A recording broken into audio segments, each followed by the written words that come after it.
Welcome to Syntax. Today we're talking about Remix 3. I went to Remix Jam, which was their conference in Toronto on Friday, and they gave us a CD, which is wild, with the demo on it.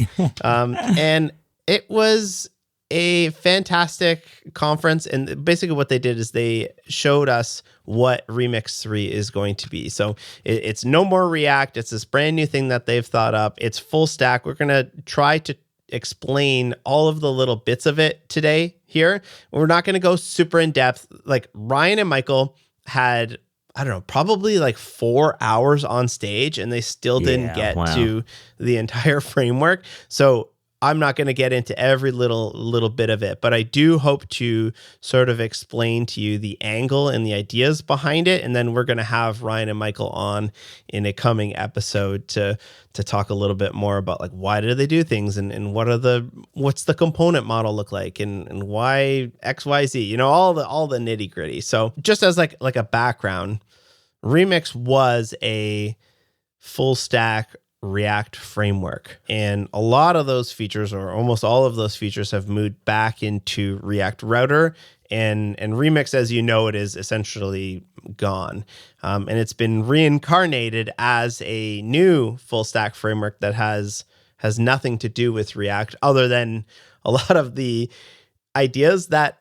they have are because they are fed up and frustrated with the state of the React ecosystem, and that a lot has, and a lot has changed since React has sort of been rolled out. So they kind of like peeled it back and said, like, what would a simple, dead nuts simple JavaScript full stack framework look like if we were to design it from scratch today?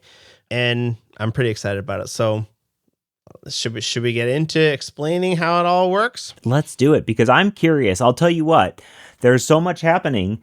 I saw all the Remix stuff, and I'm sure I, like many other people, saw the Remix stuff and were like, okay, that's happening.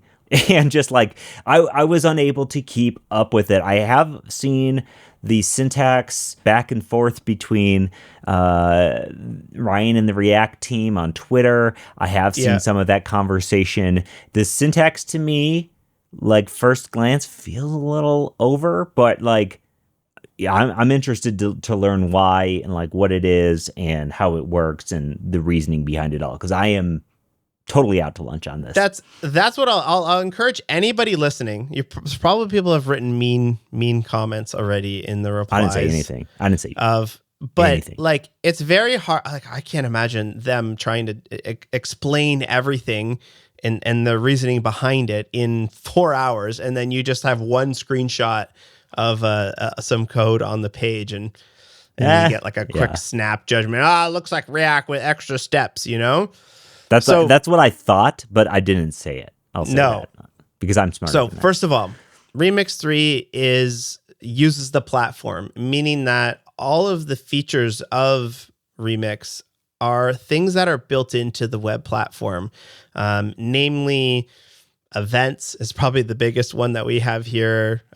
Signals, which we'll talk about that. The backend web streams, web requests, web response, fetch, state, all of the stuff is built with browser-based, or not even browser-based, JavaScript native features, which I am a huge fan of, because I'm a huge fan of vanilla, and I've written my own like little abstractions on top of vanilla in the past, but they've never been like amazing. It's usually just because I'm building an app and I need a little bit of extra stuff on top. But this is just like fully thought out. So Remix 3, it's full stack, like, and I mean like fully full stack. It's got a whole component model built in, it has a router built in. They're building an entire component library. I like that. Which, something similar to like a Shad CN or something, where they have a whole designer on staff, so they're actually going to look good. It's all based on HTML, CSS, obviously. They have a full server side to it as well, so mutations, partial rendering of different parts, a lot of handy helpers for things that you commonly want to do, like stream in files. It's all LLM ready, which is something that I predicted, meaning that a lot of the features, like this morning, I was just going through, I had to literally take the demo off of the CD for me to use it. That's fun. A lot of the features are just like, it's just vanilla JavaScript at the end of the day. So an LLM is very easily able to generate code that looks like this because it's not a lot of custom APIs. And a lot of the custom APIs they do have are a very thin layer on top that are either make things a little bit easier, like every time you have to like send HTML as a response from like a web response. If you ever used a Cloudflare worker and you have to return HTML, like, oh, this is annoying. I have to set the headers and everything like that. Like just little convenience methods, or they do things so that they are fully type safe all the way through. And if you want to see all of the errors in your application, you'll want to check out Sentry at sentry.io/syntax. You don't want a production application out there that, well, you have no visibility into in case something is blowing up and you might not even know it. So head on over to sentry.io/syntax. Again, we've been using this tool for a long time and it totally rules. All right. My predictions. So previously my predictions were, and I thought I would go through them. I would say that it's an LLM first. I was predicting. The reason I predicted that is because I thought that Shopify needed some sort of framework that you could boop, boop, boop into the box and it would kick out like a Shopify theme. I don't know that it is LLM first. It can write this code very well. I was doing it this morning. I don't know that this was specifically made for Shopify though. I think I was wrong on that regard. I bet Shopify will use it, but I had thought more that Shopify needs something. And I think that this is more of a Shopify just cares about tech. So they're just funding these guys to build cool tech. It's all standards based, nailed it there. No build. I thought Ryan was talking about no build like the entire time, like just use ESM. You don't need like live reloading. You don't need any of this, blah, blah, blah. That doesn't really seem to be the case. You can do this stuff with no build, but really, like I'll say it right now, there's TypeScript, there's TSX for templating it out. There's not a custom templating language that I thought they were going to have. There's full server support for all of it. So you're very likely going to need some sort of build tool, which I was relieved to see. Yeah. I listen, build tools don't bother me, so that doesn't crush me. Standards based is huge plus for me. I refuse to use anything that's just abstracting the platform these days. Just to refuse. I mean, like meaningfully abstracting it, because that's. I've resisted saying Svelte this whole time, but the thing that drove me to Svelte in the first place was that there is a Svelte ecosystem, but it is the web ecosystem. I can drop in any DOM manipulation library and not have to worry about a wrapper for it. So exactly. Give me that. A lot of the frustration in the ecosystem right now is that React has a lot of custom APIs. And if you want to do anything in the React way, you either install something or you have to do it. You have to make some weird use effect or whatever. And I'm partially fine with that just because I understand how it works, but also it's very refreshing when you don't have to know how some weird thing works because it's just a web API, right? And Svelte has done a fantastic job at that. So yeah, and the browser API is not going to shift on you. Like if React comes out with a new version, you have to wait for, a React form that works with React 19 point whatever with their new APIs. We're like, the web platform's not changing, folks. It's getting better, but it's not changing. Mm-hmm. So let's talk about the component model. So the components in Remix 3 are written in TSX or JSX. They don't have to be, similar to how you don't have to use JSX in React, but most people will be doing that. And I was really happy to see that because what that means is that, first of all, I'm comfortable in JSX. I'm just going to say JSX. And when I say that, I mean, obviously, using TypeScript as TSX. But then all of your tools that use TypeScript or TSX or JSX, they will just automatically work. So all of your linters, all of your formatters, all of your editor tools, those things just work. AI is really good at writing JSX at the end of the day. So There's no like new custom templating language that you're going to need to learn. State is simply just variables.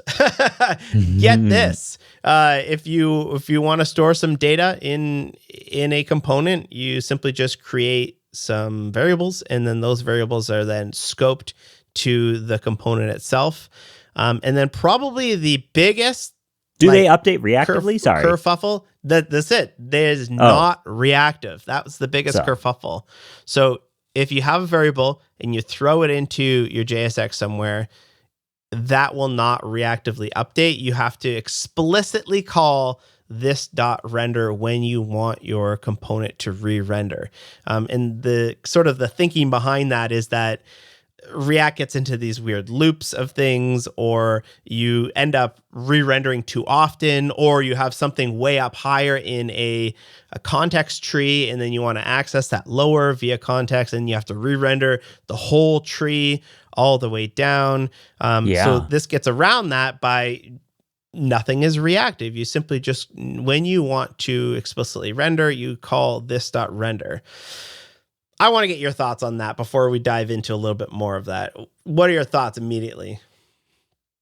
My thoughts are that it would be nice if that was the API, but then there was also a reactive state primitive. You just took my next point out of because that's how Svelte 5 works. Again, sorry folks, I'm going to say it in this episode, but they have a reactive variable primitive. You get fine-grained reactivity where you want it, but then if you're just defining normal variables, they're just variables. So to add reactivity to this, like I was sitting there watching this being like, I don't know if I want to have to call it render every single time something changes, but there's nothing from stopping you from bringing in your own data store and then just listening for changes on that data store and passing it this.render into the callback. So somebody already hooked it up to XState. Cool. Or if you're using any of your local first packages like Zero Sync or whatever, that's a reactive data store, and then you can listen for all of those things. So what is really cool about that is you don't have to use a specific state, and you don't have to use a specific package that adapts to this. You bring your own data store and then just pass it the render method. Another question is, when render calls, it's rerunning that entire function like React. Yes. So what I'm showing on screen right here is it's only re-rendering this component. I'm not sure if it will re-render it all the way down the tree, but it's still like rerunning a function, right? Not like updating. No, it's not. Yeah. It's not. It's not. That was a good question. So one of the things was I have this function here, and if I put some code at the top of the function, when that the whole thing re-renders, then all of that code at the top of the function also re-renders. And then you get into this weird thing where if you add event listeners in there or something like that, the function doesn't return JSX. It returns a function that returns JSX. So meaning that all of the code inside of your component that is above the return is simply just called once when that initial thing is run, and then the actual templating is rerun when the render is called. So that's really nice, where you don't have to do some weird use effect or have like safe mode or any of this oddities.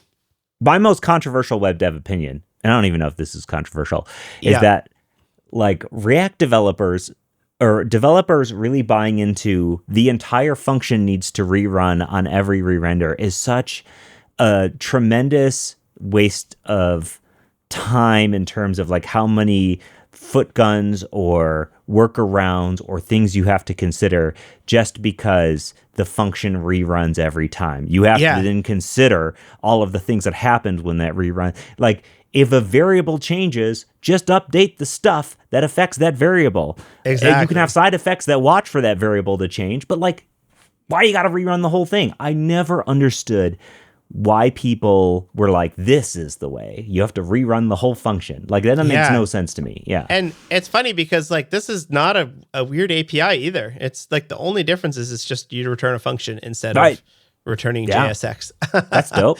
Shout out to Remix. It just works. Yeah. So big fan of that. Now let's talk about probably the biggest idea here, and that is this like whole event space architecture. So everything in Remix is based on an event, which is a JavaScript primitive, which is a browser primitive, being an event target. So if you think about, let's peel this back. If you want to think about a button or any HTML element in general, right? Those elements, you can listen for events on them, right? You can grab a button, you can listen for a click on that event. And that button itself can also dispatch events if they need to be custom, right? You can fire off custom events from an event target, which may or may not be an HTML element.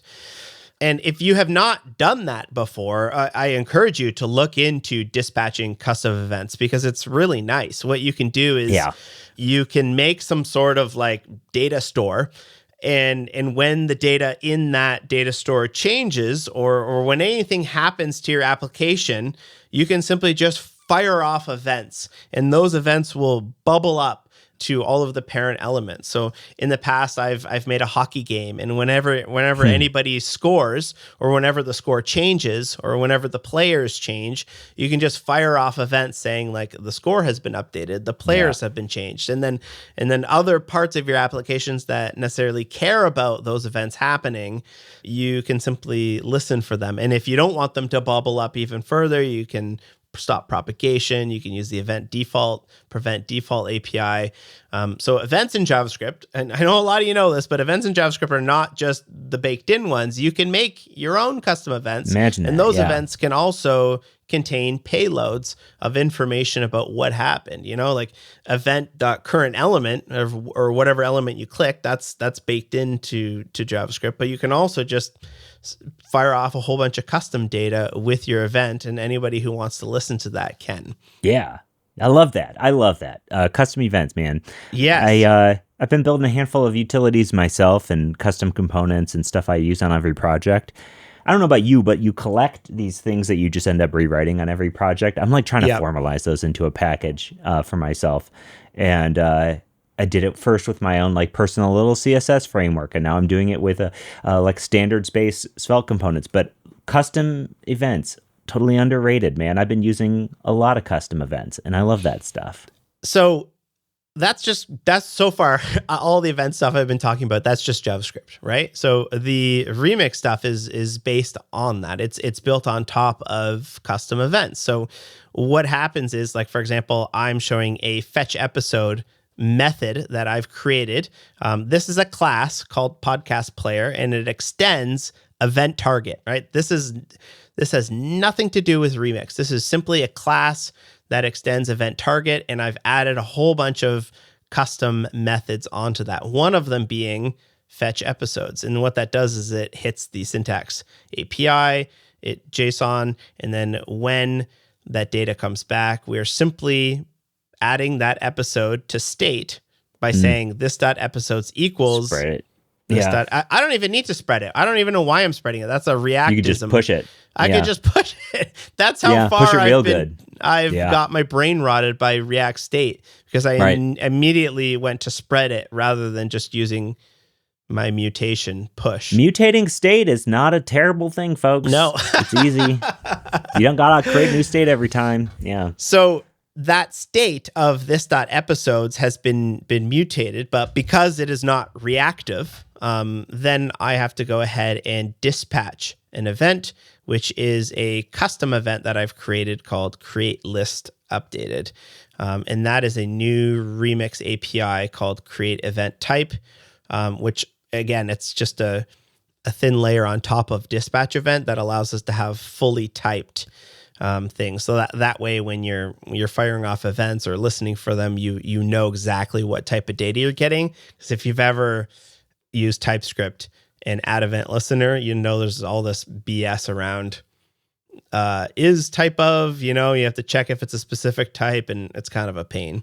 So that's the firing off of it. And then you can simply just go ahead in your UI. So the EventTarget code, that's kind of like the logic and the state of what is happening. And then in the actual UI, the component part of your Remix application, you simply just listen. This is their own add event listener syntax here, where you can listen for like something on document or something on player. In my case, I'm listening for a player. And then you listen for specific events, like a spacebar event, or in my case, I'm listening for a list updated event. So when the player fires off a list updated event, then I'm going to go ahead and run this.render. And what that will do is it will update this component. And of course, you could do other things in this regard as well. Now, you might be saying, okay, well how do I now surface this state or this custom functionality to the rest of my application, right? Do you have to pass things down? Is it down via props? You can simply just put it on context, and then you can access it by this.context.get. And that will not re-trigger. It's sticking things in context is awesome. I love it. But the only downside is that it sucks for having to trigger those cascading re-renders. So in this case, you just go into a child component, which is just a function, grab the context, and then you can access all of the items that were on your initial player. You can listen for things in here as well, do exactly what you want. Yeah. And is that type safe? Yes. It's type safe all the way down. I love that. And the reason why they do that is they have to use the keyword this, which a lot of people groaned at initially, myself included. But here we go, this one here, remix.handle, you pass it a generic of podcast player, and then you can say this dot context dot whatever, and you have access to all of your types all the way down. Oh, I love that, man. Context is, because you have to be careful about renders in React. I think it becomes an underrated API, but in Svelte, context is great for those reasons, but it's not type safe. So like you're like then casting when you put stuff into context in Svelte. So like type safe, context, I don't care about this keyword. I don't care about that. I'll take that all day. Yeah. Another thing is you can like wrap up, or you can compose your interaction logic in their own events. So in this case, they built a drum machine as their sample, and they just created a custom event called a tempo tap. And the logic of how does a tempo tap fire is nice and tucked away into its own interaction, and all of the code as to how that happens is tucked away into this thing called an interaction. And now you can just simply import that tempo tap event and listen for it on each of them. There's also a whole bunch, I'm not going to go too much into it, but you can also compose the events as well. So if you have a third-party library that has some events, but you want to add your own on top of that, you don't want to overwrite them, but you want to listen to both, but maybe you want to stop propagation so it doesn't bubble up. You can compose them together, which is really funny because Ryan and Michael were the guys who popularized the idea of high order functions, of like composable React components that stuck together, and here they are again doing it, but now with events. Yeah. So that's like a quick run. I know that wasn't quick, but that's a high level look at the whole event-based architecture. We'll get Ryan on here to maybe do a better job at explaining all of it, but I want to move into some of the other parts of Remix as well. Yeah, do it to it. Signals. So they said we have signals, and everybody got really excited. But they said not that kind of signals. Okay. So when you have an async operation, most likely the most common one is like a fetch request. Sometimes you want to like abort those specific things. So in React, you might need to like have some sort of cleanup function, or you might need to cancel it or use something else. In Remix, they're all using this idea of abort signals, which is something that's built into the platform. So if a component like maybe fires off a fetch request and then it's unmounted, you can give that abort signal to Remix and it will simply just call it and abort that fetch request if that's what you want. So yeah, again, just another example of using the built-in methods that are built into the browser.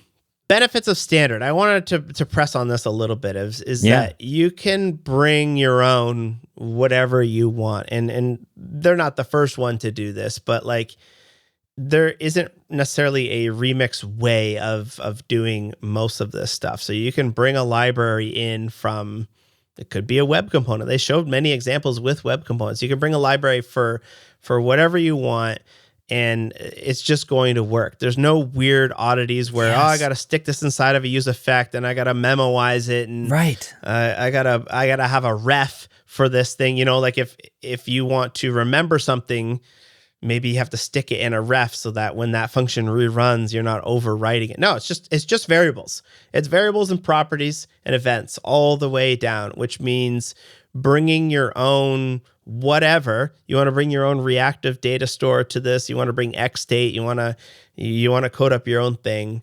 It seems to be that you'll be able to do a lot of this.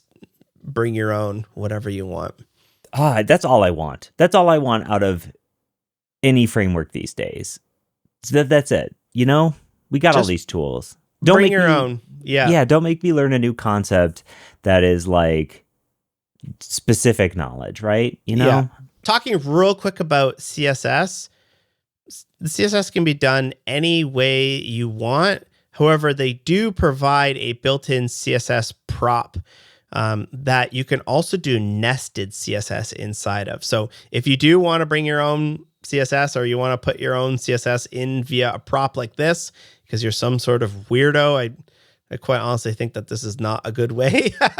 Yeah, I'm giving it a big old thumbs down. Yeah, you can, but it's there. And I think the benefit of that, they said exactly that we didn't put this in because we think this is how you should do CSS. We put this in because somebody should be able to ship a Remix component and you should be able to import it and it should just work. There shouldn't be some weird thing. Like how many times have you ever tried to import a date picker in React and you have to do this weird dance where you're trying to import their CSS because you don't use the same bundler as them? You know, like the OpenAI's example, they released this like SDK the other day and they had an example with like a date picker and they simply just copy pasted all of the CSS into the example because there's no way to simply just import the CSS and inline it. This CSS though, what they're doing is very similar to Svelte where they're just generating a class that is like a unique class, and then the CSS applies. I thought they would maybe use scope CSS. It's not there yet. They're not using the yet. platform. Yeah, you think that's why? Yeah, that's why the Svelte team hasn't done it either. I like that like when that is like fully available, it doesn't exist in Firefox at all. So yeah. Okay. One day. Bro, this is like the 8th thing I've looked up this week that doesn't exist in Firefox. So let's talk about the server. So all of that was simply just the front end UI rendering part of things, but this is a full stack framework. So I think Ryan did a lot of work on like the actual front end side of things. And then Michael, I've been watching his GitHub and he's been cranking out a lot of these like tiny little standard space packages. And this is what it was for. It was the server side is standard web request and web response, meaning that it's the same code that you would write in a Cloudflare worker. It's the same code that you would write in like a Hano.js. It doesn't use any specific Node.js APIs. So if you're using streams, you're not using Node streams, you're using web streams, which of course works in Node. It works in Dino, it works in Bun, it works in Cloudflare workers, right? It works across the board. So everything that they've done has sort of like gotten rid of any Node baggage that maybe you had. And now it's all using these brand new APIs, or not brand new, but these new standard web APIs that work across all of the runtimes. Very good. The server itself has a bunch of like handy methods for common CRUD operations. So if you want to post to a specific endpoint or you want to get from one, all of the stuff that you would probably expect from like a Hano or something like that, but then it also is connected to your front end. So there's a bunch of handy things for working with file uploads as well.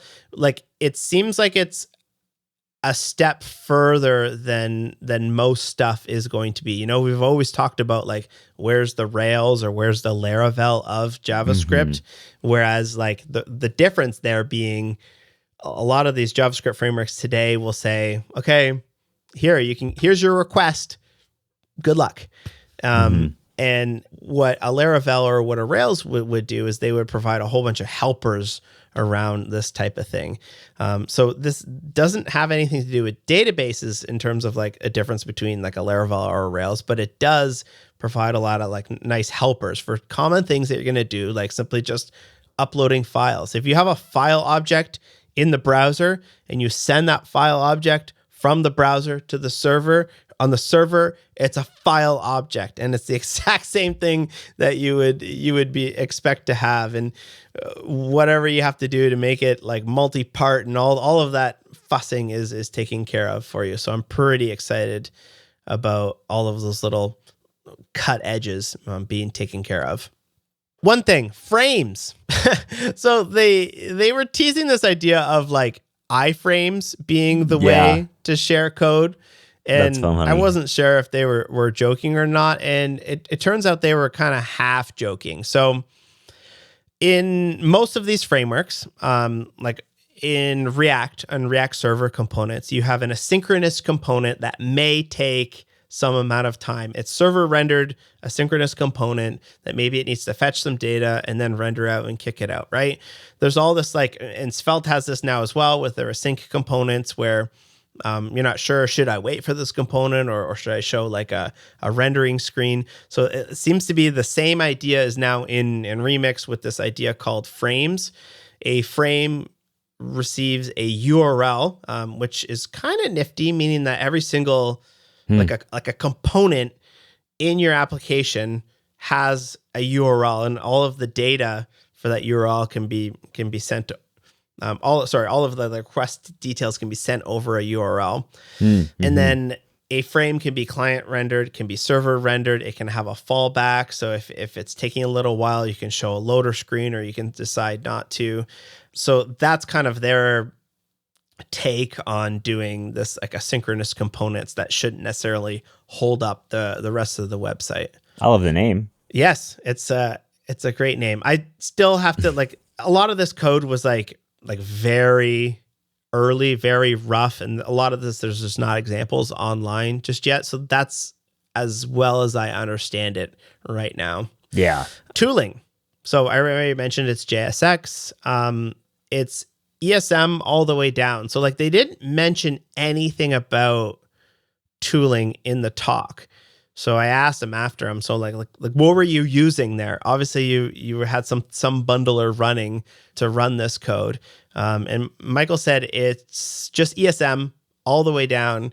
So anything that can output ESM can be used as long as it can bundle it output. So their demos are using esbuild to just regenerate it. You're gonna need something on the server if you're running Node like esbuild to actually compile the stuff on the fly. Like you have a request and it's written in TypeScript, but you need to like bundle it when somebody sends a request. You're gonna need esbuild on the server, or you could do it at build time as well if it's like a static site. But very likely you're going to need something like Bun or Dino or esbuild and Node running on your server. And very likely, I think everyone's just going to be using Vite with all of this stuff. They didn't explicitly come out and say that, probably because they want to say like, you can use whatever you want. If you want to make your own weird bundler, splitter, loader, whatever, you can do that. But this is just ESM at the end of the day. Whatever tools you want to use for that. And very likely it's going to be, most people probably just be using Vite to kick out ESM at the end of the day. Yeah, for sure. For sure. Routing, it's a code-based router, so there's no more file system-based routing.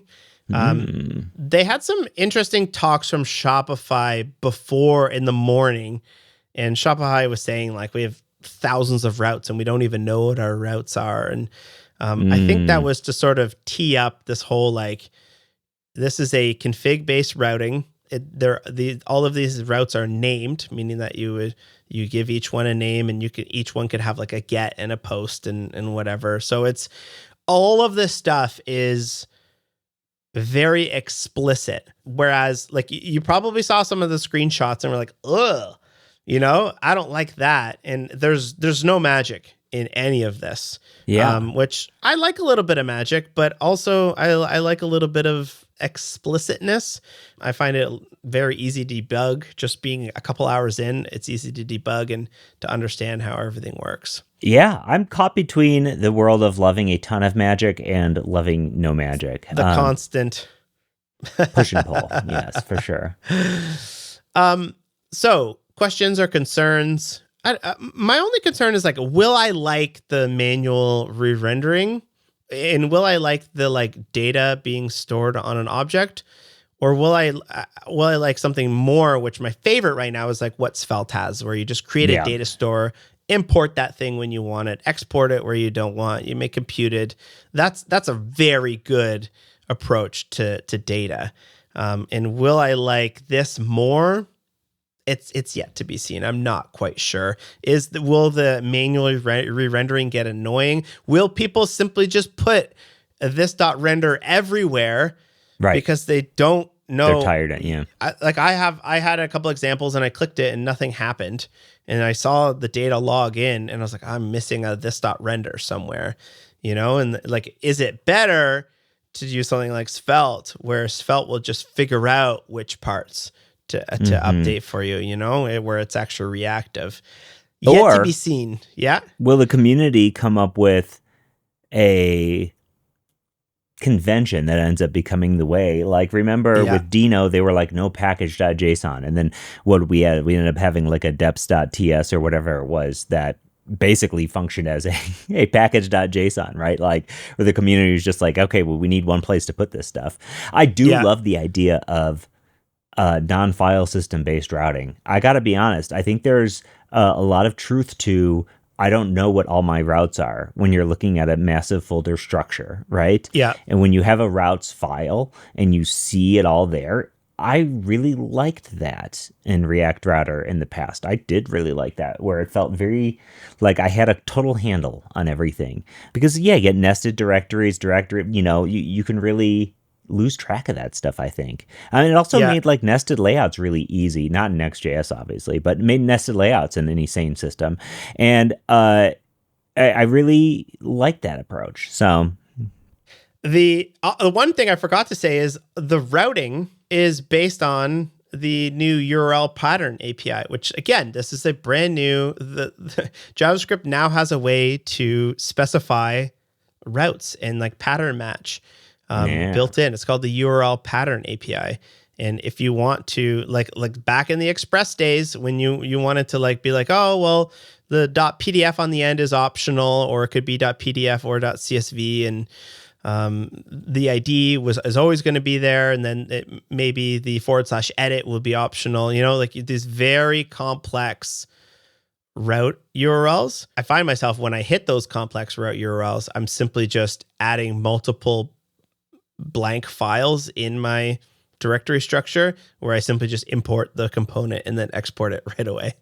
So we'll see. I don't think we're using the URL pattern directly, Michael said, but all of the APIs are built on top of this this spec, which again is a really good thing because it's built into the engine of these runtimes, and so it's going to be fast as hell.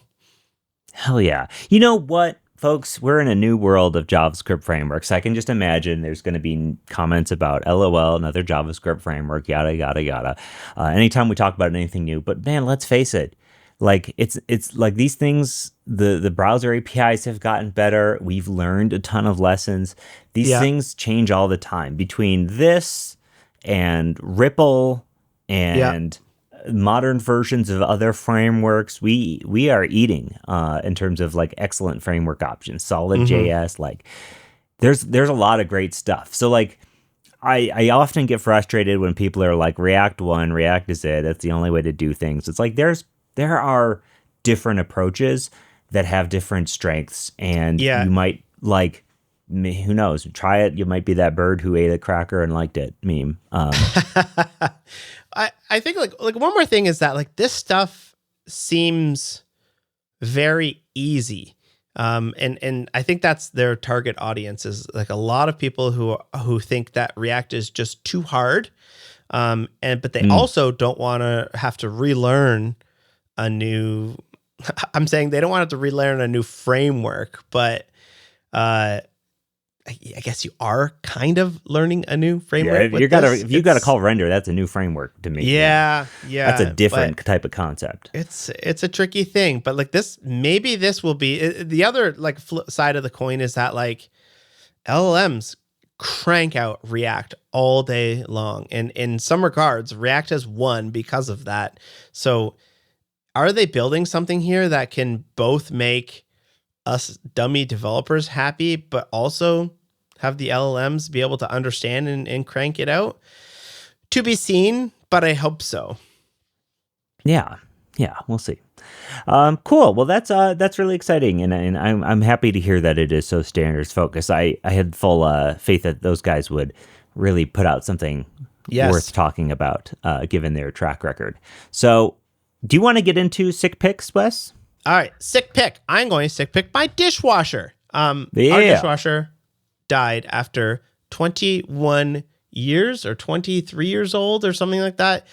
It lasted a long, long time, and it finally killed itself, and it no longer was. I can't Did you say that? We're going to get banned. Unalived itself, yes. Yeah. Okay, cut all that out. It finally died. So we bought pretty much the exact same one. We got a Bosch 800 series. And this thing is freaking awesome, man. It just like scrubs the dishes so super well. There's 3 rows. It feels like somehow there's more space inside of it for all of the kids stuff.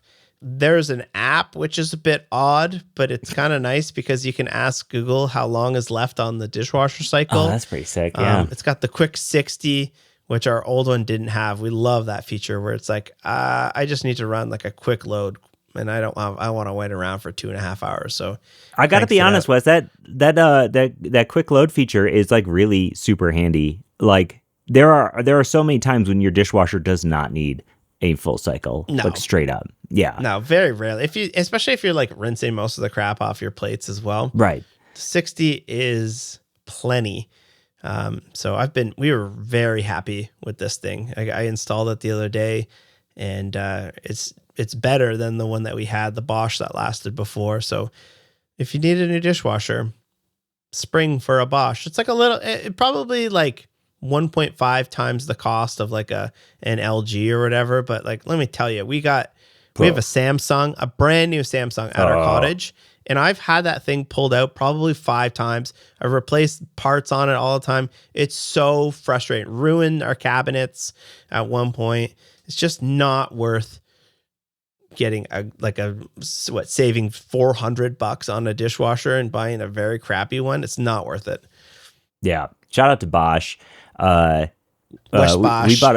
We bought a Bosch at our old house and was great. In our new house, the dishwasher LG or something, right? LG or something just started leaking all over the floor. And it was like ruined our hardwood. Wes actually has been to our house. We had to like resurface our entire floors. And it was really sad when it was like during COVID and you couldn't get a Bosch dishwasher. It was like 12 months to get one or something. So we had to go with a different brand. But you got a Cove though, didn't you? Those are amazing. Yeah, but we paid for it. Oh yeah. They are amazing. And by all means, but it was at an era where like we didn't have a working dishwasher. I had been washing them by hand for months.